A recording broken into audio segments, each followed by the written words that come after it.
And good morning, friends. Welcome to The Bright Side. I'm Pharmacist Ben. 844-236-6010 is our number, as always, on The Bright Side.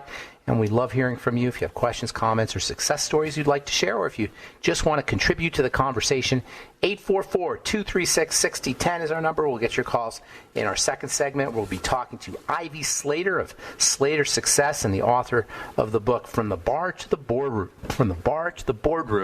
Choreographing Business Success Through Authentic Relationships. She's also written a book called Conquering Your Fear of Money, A Woman's Guide to Business Success. We'll talk about some of the things that are necessary for getting your message across, for succeeding in business, and for succeeding in life as well. Whatever criteria you may use, there's a lot of overlap between business success and life success. Not that they always go together, but a lot of the same skills that you need to have a good business are what you need to have a good life, including being authentic, including having good relationships, and including understanding how your thought processes and how your mind works. That's what we've been talking about a lot on this program lately, is how the mind works. And that's one of the things that I've been personally fascinated with in my life. I've been using mind strategies, mind power strategies, and pretty much since I was a little kid, using psychology, understanding psychology, and we are just psychologically ignorant, and that's behind much of the trauma and misery and all the stuff that's going on in the world today, is the fact that we don't understand how our minds work. We don't understand how our brains work. We don't understand how our bodies work. We don't understand how we work. How can we have a good life if we don't understand how we work, how our body and our biology and our mentality and our psychology work? It's really, really critical to understand things, understand these bodies that we have, our physical body, our mental body, our emotional bodies that we have, if we're going to allow them to transport ourselves through this reality. And inelegant use of the bodies and misunderstanding or not understanding the bodies is behind much of the misery that we deal with in our world today. And that includes, of course, as we talk about in this program all the time, is the physical nature. Yeah, we get down in the weeds sometime on the bright side. We talk about some of the minutia about the body, but not only is it really fascinating and interesting, I think it is, hopefully you do too, it's really functional. It's really important. It's important to understand about acetylcholine. It's important to understand about choline. It's important to understand about why you need to be using choline as a supplement, why eggs are an important food source of choline or an important food source of nutrients, why you want to make sure that you're using fatty fish if you have attention deficit disorder, or if you have fat malabsorption syndrome, or if you have any other health challenge, cardiovascular health challenge, fatty liver disease, etc. We don't understand how our bodies work, we're going to be taken advantage of. There's a really cool book written by a guy named Douglas Rushkoff called Program or Be Programmed. And I always loved that title. And in the book, he talks about how if we don't understand how our minds work, we're going to be programmed by other people. And that's really, we're obviously witnessing the effects of that. But program or be programmed has to do with our bodies as well. When we don't understand how our bodies work, when we don't understand how to program our bodies, somebody else is going to come in and give us a vaccine to do it for us. Rest assured. And if you really don't understand it, you're going to beg them for a vaccine. And indeed, there are people begging for drugs and begging for vaccines and begging for medical interventions because they don't understand how their bodies work. All right. If you want to purchase longevity products, go to brightsideben.com, pharmacistben.com, or criticalhealthnews.com. You can also call 866-735-2470. And if you want to sign up to join the Brightside Ben team, love to have you on my team. We can help you build your business for a $30 fee. If you call 866-735-2470, they can set you up or they can answer your questions. You can also click on the join the team link at brightsideben.com, pharmacistben.com, and criticalhealthnews.com. 844-236-6010 is our number. We'll get your calls next segment. Ivy Slater, author of From the Bar, B-A-R-R-E, which is a ballet term, I believe, to the boardroom. We'll talk to Ivy Slater at the bottom of the hour. So we have been talking about choline, the essential nutrient that no one knows about, or not that many people know about. You know about it now because we've been talking about it for the last couple of weeks. Choline is a building block, especially a building block for membranes. Membranes are fatty. They separate the water part from the fatty part. So membranes are always going to be fatty, whether they're cell membranes or whether they're your skin membrane or whether they're the membrane on top of organs. Your organs have membranes on top of them. And then they also are involved in the membranes that make up the subcellular organelles, structures, thousands of them inside the cell. That blows me away every time I think about it. You have thousands yes, maybe tens or maybe hundreds of thousands of little substructures inside of a cell. They're discrete, and they have membranes, and they do different things. The endoplasmic reticulum, and the mitochondria, and the Golgi apparatus, and the lysosome. There's even a miniature cell inside a cell called an exosome. Exosomes are involved in getting rid of toxins, getting rid of genetic material, also in sending messages to other cells. That is so cool to me. You have a cell, right? And inside the cell, you got another cell. It's called an exosome. It's a miniature version of a cell inside a cell. And one of the jobs of this cell inside a cell, it gets packed with messages from cell A, and it gets squirted out, and those messages travel in this little bubble, it's called an exosome, but travel to another cell, and then they release their messages. This is how one of the ways that cells talk to each other, they communicate to each other. That is so freaking amazing. And then you have genetic material that's sometimes dumped out overboard from a cell. That's really important these days. Check this out. You got genetic material that's dumped out overboard in these exosomes, which are, by the way, lined with choline. And these exosomes look a lot like viruses. Yes. And there are some people who think that sometimes people healthcare professionals mistake viruses for exosomes. Could that be? If you know where I'm going with that. Anyway, so choline is essential for membranes, for nerve cells, for the brain. It's a must-have. Choline is a must-have nutrient for dementia patients or anyone concerned with cognitive decline as you get older.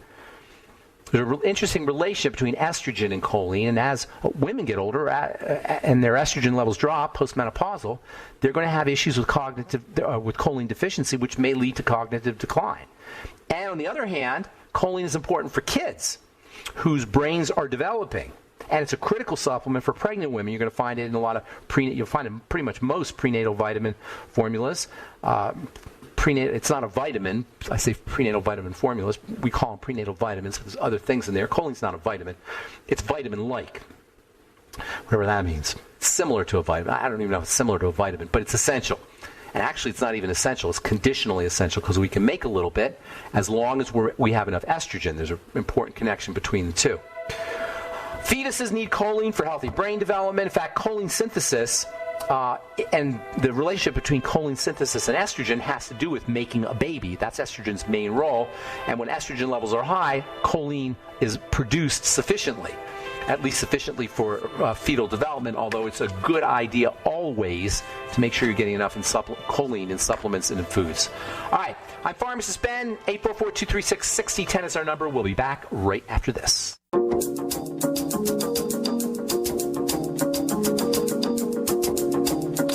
Okay, we are back on the bright side. I'm Pharmacist Ben, and lines are open for you at 844-236-6010. Ivy Slater will be with us in our next segment. She's the CEO of Slater Success and the author of 2 books, From the Bar to the Boardroom. That's B-A-R-R-E, bar to the boardroom. Not bar like where you go drinking, but bar where you do various Pilates and ballet type exercises. From the Bar to the Boardroom, choreographing business success through authentic relationships. And another book called Conquering Your Fear of Money, A Woman's Guide to Business Success. We'll talk to Ivy Slater about leadership and relationships and building a business. She's owned and operated a successful 7-figure business herself, so she knows what she's speaking about. We'll talk to Ivy Slater at the bottom of the hour and get your calls to this segment, 844-236-6010. All right, so let's see here. Talk about choline. There's a few more things to say. Actually, I'm going to talk about choline for a while now, for a little bit longer, especially as it regards fatty liver disease and fat malabsorption syndrome. It's involved so many different things. It's kind of interesting that it only became an essential nutrient in 1998 because it's just involved in so many different things in the body. And while you can make a little bit of it, nobody makes enough of it, especially if you're getting older. And that means postmenopausal women, that means men, that means anyone concerned about cognitive decline would be wise to be eating lots of choline-containing foods, eggs and fish. This is one of the reasons why fish are considered brain food. Fish have other things in them, and eggs are considered brain food too.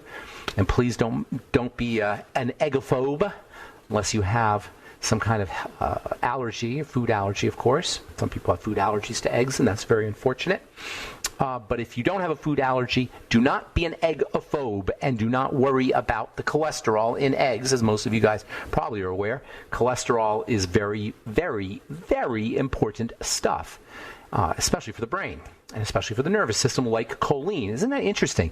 These fatty foods like eggs and fatty fish and organ meats contain high levels of neural foods, brain foods, nervous system food, I should say nutrients, brain nutrients, neural nutrients, nervous system nutrients, choline and cholesterol and various sterols, various substances like lecithin and vitamin D. All of these play a very important role in the nervous system, and they're found in the fatty foods. They're found in foods we're not supposed to eat. They're found in foods that registered dietitians will tell you, oh no, you should not be eating so many eggs because they have cholesterol in them. So anyway, choline is made in the body via methylation. You may have heard of methylation. Some people will tell you that they have an MTHFR deficiency. MTHFR is an enzyme that is involved in methylation. Methylation is tinker toying. Methylation is nothing more than sticking a little piece of a tinker toy onto another tinker toy. And I love this analogy of tinker toys, although recently somebody told me that kids don't play with tinker toys anymore, which is unfortunate. But most of you guys know what I'm talking about when I talk about tinker toys. Tinker toys are, you got these various pieces and you stick them together in various ways, and that's all chemistry is. It's just tinker toys. Methylation is when you take a dowel and you stick a dowel is one of those tinker toy parts, and you stick it onto a tinker toy, and it activates things. Choline is made in the body via methylation, and if you do have a methylation issue, you may want to make sure you're using methylating aids, if you will, methylating supplements. Betaine, that you'll find in the Ultimate Enzymes, is a great way to support the methylation process. The Ultimate Enzymes are, I've always said this, the Ultimate Enzymes are remarkably, extraordinarily multifunctional. And one of the things that they do is they support methylation.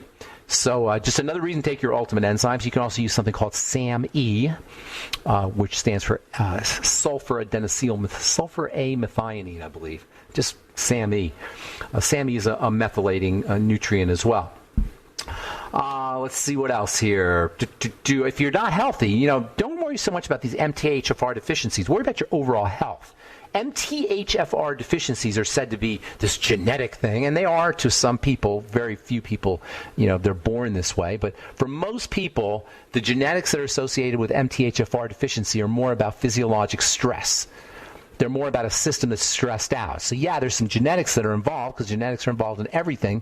But the answer is not to, the solution is to just kind of make yourself healthy. Not to worry about the MTHFR, just make yourself healthy. Hypothyroidism almost always is associated with MTHFR deficiency, and hypothyroidism, surprise, surprise, is associated with almost everything.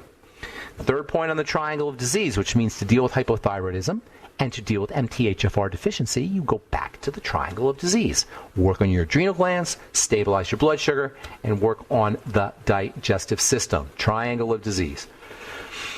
And because choline is dependent on dietary fats, by the way, choline comes from dietary fats. If you happen to believe that nonsense about low-fat diets, fortunately people don't believe that as much anymore. If you're on a low-fat diet, you may have issues with choline. Or if you're dealing with fat malabsorption syndrome, you may have issues with choline. Choline also helps you absorb fats. Choline is one of the key players for addressing fat malabsorption syndrome. Choline may also play a role in attention deficit disorder, or ADHD, attention deficit and hyperactivity disorder, as they call it today. And there is research that suggests that ADHD patients do not process choline sufficiently or effectively or normally. But you don't need research, because all you got to do is know that choline is involved in the nervous system and in the brain. If your kid has ADHD, get them on some eggs. Have them eating eggs every day, for breakfast. Have them eat eggs. Or fatty fish. Fatty fish makes a great breakfast, especially for kids. Small amount of salmon, grilled salmon for breakfast, crack an egg next to it. That's one of the best breakfasts you'll ever have. Way better than bacon and eggs. And very tasty if you spice your salmon just so. And also really good for the brain and for the nervous system, among other things. Kids who have ADHD in school when they go to classes, and that's not a medical condition. That's more of a condition of nutritional deficiencies, maybe, and also it's also associated with intelligence. It's also associated with curiosity. It's also associated with not wanting to sit still in school, maybe. So ADHD to me is one of those conditions where the medical model has kind of taken over. There's a lot of places where the medical model is taken over where it doesn't need to be taken over, where we need to just be taking care of ourselves. And one of those places is ADHD, among other psychological health issues. So get your kid on, and also get your kid on fatty fish and choline, but also and omega-3 fats too. But also the B vitamins, very important for ADHD kids and ADHD adults for that matter. Deficiencies in acetylcholine are real. They've been linked to ADHD. It's not. There is evidence that shows that people can be deficient in acetylcholine. Again, a reason to eat choline-containing foods, fatty fish, organ meats, green leafy vegetables, spinach, for example, can have some choline in it. For you, legumes, also, if you're vegan, you might want to stick with legumes and green leafy vegetables. You're not going to get as much as you do in eggs, though. Acetylcholine is a secretion substance. It improves secretions. Not only is acetylcholine important for mental health and for movement in the nervous system, but it also plays a role in the secretion of sweat, secretion of sebum or skin oil, tears, digestive juices, bile. And using choline may help you if you have dry skin.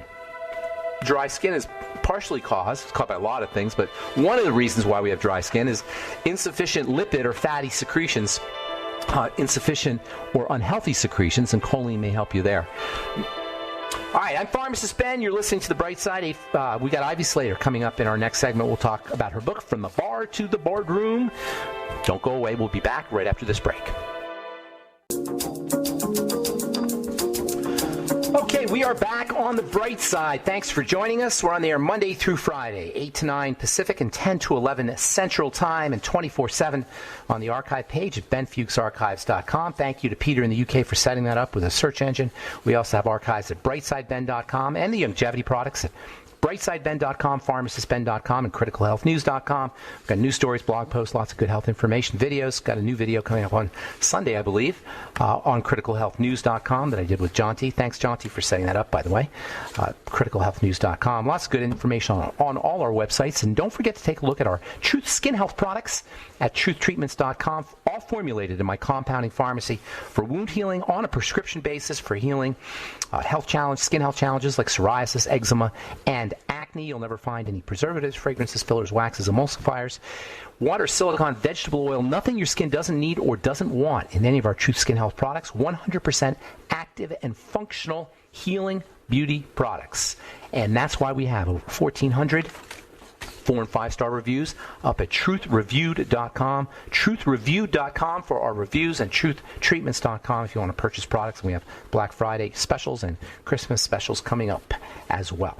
All right. I am really looking forward to speaking to our guest. Ivy Slater is the author of several books, From the Bar to the Boardroom, Choreographing Business Success Through Authentic Relationships, as well as Conquering Your Fear of Money, A Woman's Guide to Business Success. She is the CEO of Slater Success. Her website is slatersuccess.com. And Ivy says, true success stems from the impact of the powerful relationships we build. Please welcome to the Bright Side, Ivy Slater. Hey, Ivy. Hi, Ben. It's a pleasure to be here. Yes, it's very nice to be with you as well. So, first of all, before we jump into your book here, what exactly is a bar, a B-A-R-R-E? I think that's a very cute play on words, from the bar to the boardroom. But what exactly is a bar? So, a B-A-R-R-E bar is a ballet bar, also known, used in many, people take bar classes now. I see. In the exercise world and fitness world. I see. Are you a ballet dancer, or were you a dancer? You look like a dancer. I was a dancer for 20-some-odd years. Yes, I have a degree in dance and a degree in communication. Okay, so I imagine that there is a very interesting and underappreciated relationship between dancing and business. Is that correct? You are 100% on point here. On point, yes. So tell us about that a little bit. So, when you look at any of the performing arts, it's the same as looking at sports. And it's so often when you're interviewing for any kind of sales position or leadership position, they often go into your background in, high school and college. What do you do for fun, right? They're looking for athletes. They're also looking for performers because it comes along the same line. As a dancer, I remember one day I clearly had the flu. I had fever. I had chills. I was, sweating profusely, and I kept myself to class. I layered on up, did what my responsibility was to do. And then on the way home, I picked up a huge jug of water, a big container of, grapefruit juice, got myself into the shower and into bed and slept for 12 hours. But you muscled through. You muscled through. Right. And it's not about showing up sick. It's about the attitude of showing up. I love it. That's awesome. Is that, I've always said life is a athletic event. I mean, just getting your butt out of bed in the morning is an athletic event. It's like, so if you have those skills, you can have a good life. It's the same kind of skill set, no? Exactly. And it's mental attitude, it's mental fortitude, it's showing up, when I look at the 7 traits of great leadership that I have on my website, trait number 7 is showing up with a what can I do attitude. And it's so easy to show up every day and saying, I have to get this done, and this is so hard. And, 2020 is a year of challenges. And this year of people succeeding in so many ways. We've gotten back in touch with our values and taking that forward. How do we take what we learned forward? How can we show up this year every day with what I can do? Well, if I'm going to be hunkered at home, or if I'm not going to be doing this and that, what can I do? How can I create new things? Be productive, expand my life, expand my business. So you're not buying into any of this hand-wringing or this woe is me kind of stuff that's in the news, and a lot of people have somehow succumbed to, if you will.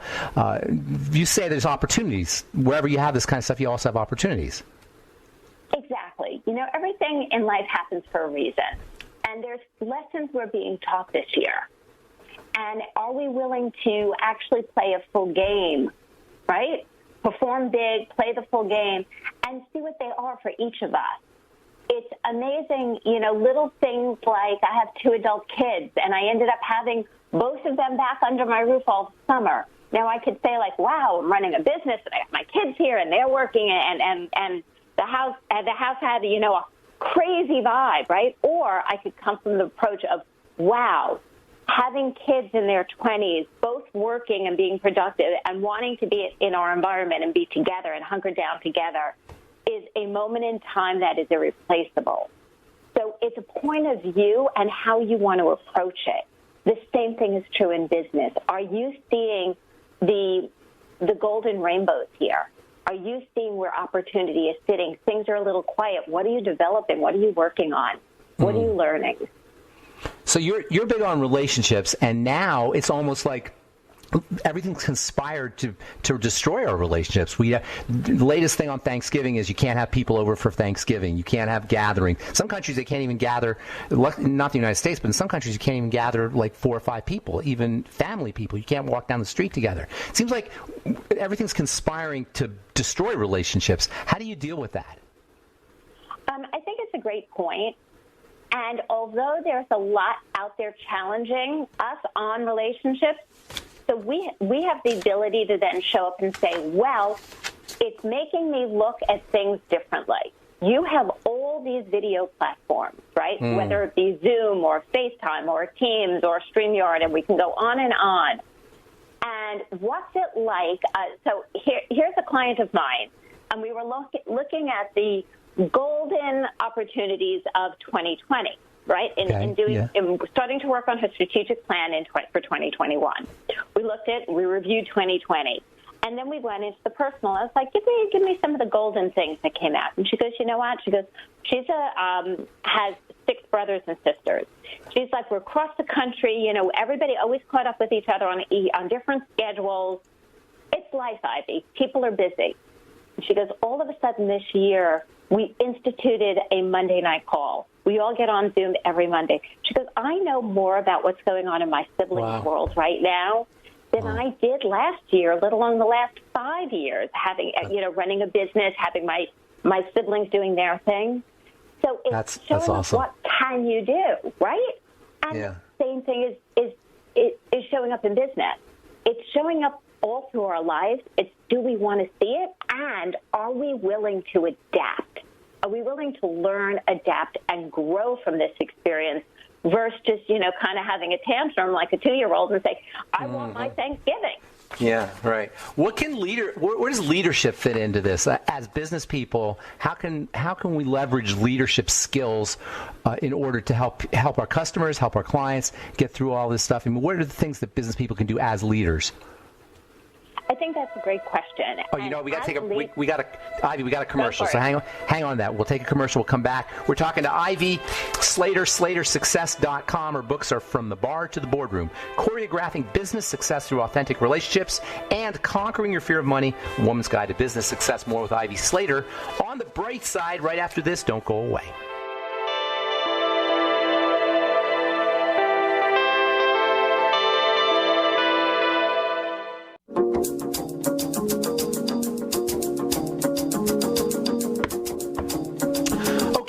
On the bright side, we're talking to Ivy Slater, SlaterSuccess.com. Her books are Conquering Your Fear of Money and From the Bar to the Boardroom. Ivy, before we went to break, we were talking about this relationship between leadership and business, and how can business owners or people who are in business leverage leadership skills to help their clients and help their business, particularly in this crazy time that we're living in? I think a couple of things that great leaders do right now is they show up with a big heart and a big ear. The expression that says we have 2 ears and 1 mouth. Yeah. They show up to listen. They show up with a heart, and they care. So they're asking their people how they're doing. They're people who are struggling. They're making sure support is in place. They're pulling people together. They're not just speaking motivation. They're pulling people up and having them create their own motivation and share it with one another, share great ideas, bring things together. I was just working with a client, and we were looking at something to do for all their teams for the holidays. And, sometimes they're like, oh, let me run this idea by you. And she goes, I could do this or I could do this. And I said, which idea fosters more engagement? Which isn't not more fun, or which is like on the surface, but which fosters engagement? We need one another now. And we need to be engaging, listening, and communicating with one another. We need to lend a heart, an ear, a caring, it's like that Care Bear back in the day. Pass it around. Know that people know you have their back and you're thinking of them. It's really easy to send a message, whether it be on Teams, on Slack, on Zoom, on a text message, an email, and go old-fashioned, pick up the phone, and even just leave a voicemail and say, I'm thinking about you. Do you think the old adversarial way of doing business, where the business owner is pitted against the customer, is kind of dissolving in the wake of all this stuff that's going on? I think it's evolving versus dissolving. It's changing. That's where I choose to see it. It's changing, and change. There's an expression that goes, change is good, but you go first, because change is scary. I hadn't heard that. That's good. Change is good, but you go first?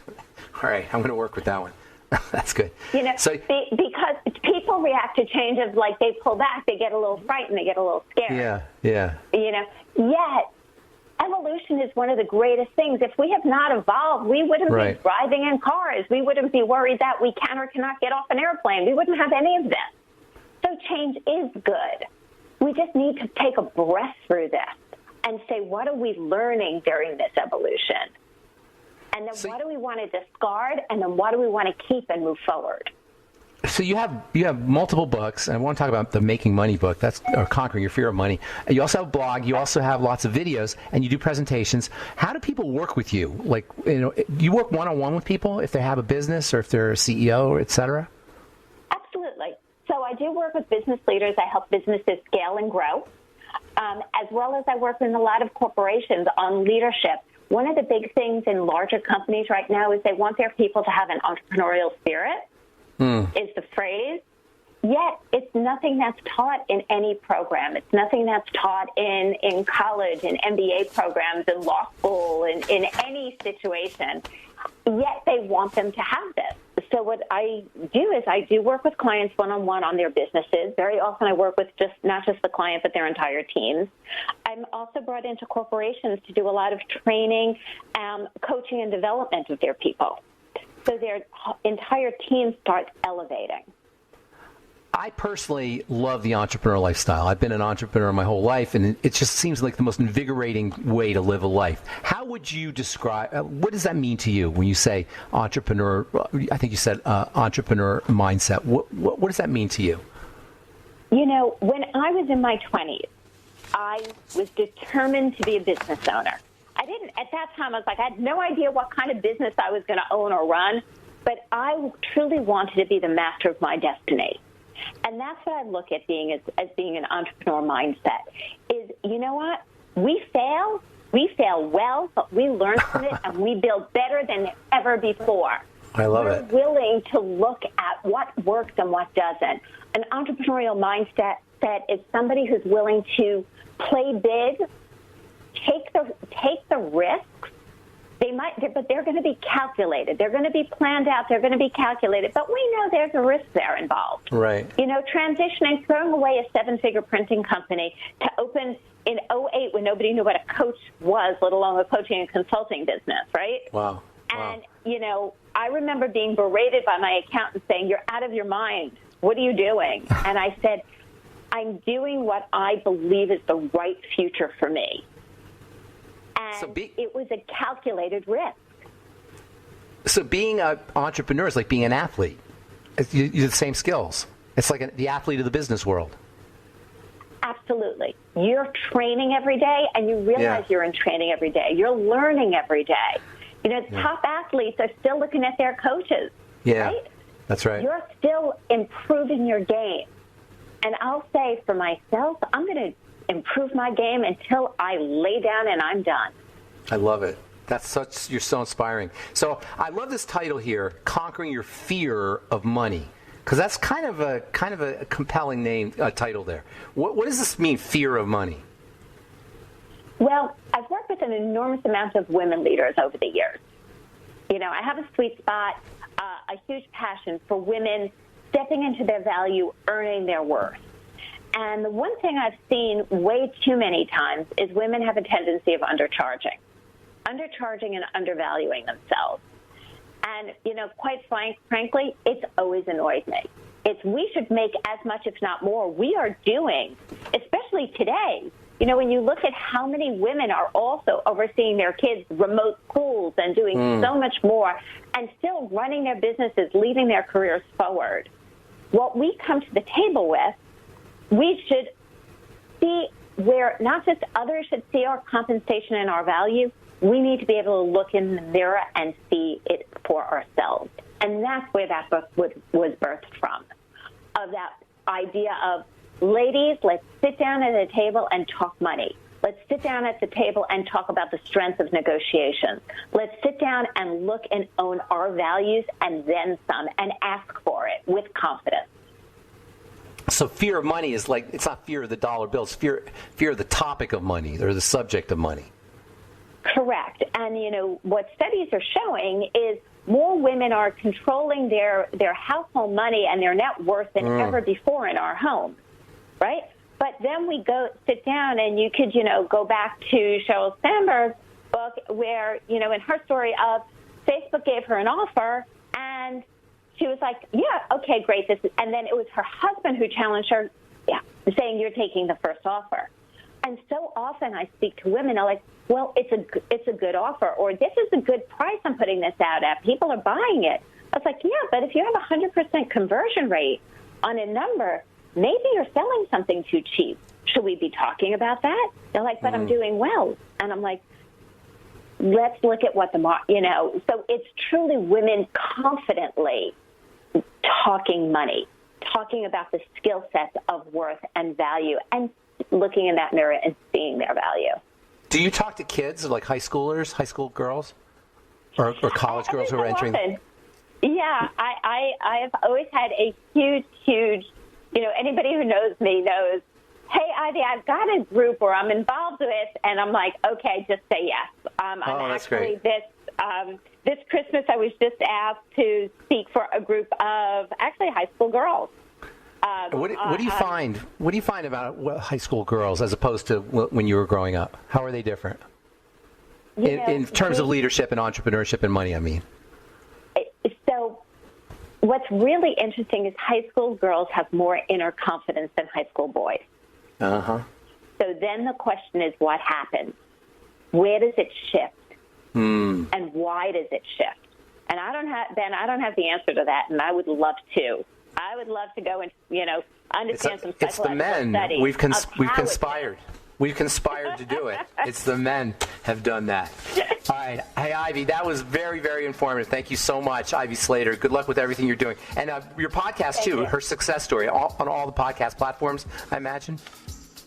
Absolutely. On all the platforms, give us a listen, give us a rating, and subscribe. Great. And the website is slatersuccess.com. The books From the Bar to the Boardroom, as well as Conquering Your Fear of Money. Thanks so much, Ivy. Have a beautiful day. That was Ivy Slater on the bright... Take care. Ivy Slater on the bright side. And that's all the time we have for today. Thanks for listening, friends. I am Pharmacist Ben. Have a wonderful, beautiful, awesome, spectacular day. We'll talk to y'all later, folks. Bye for now.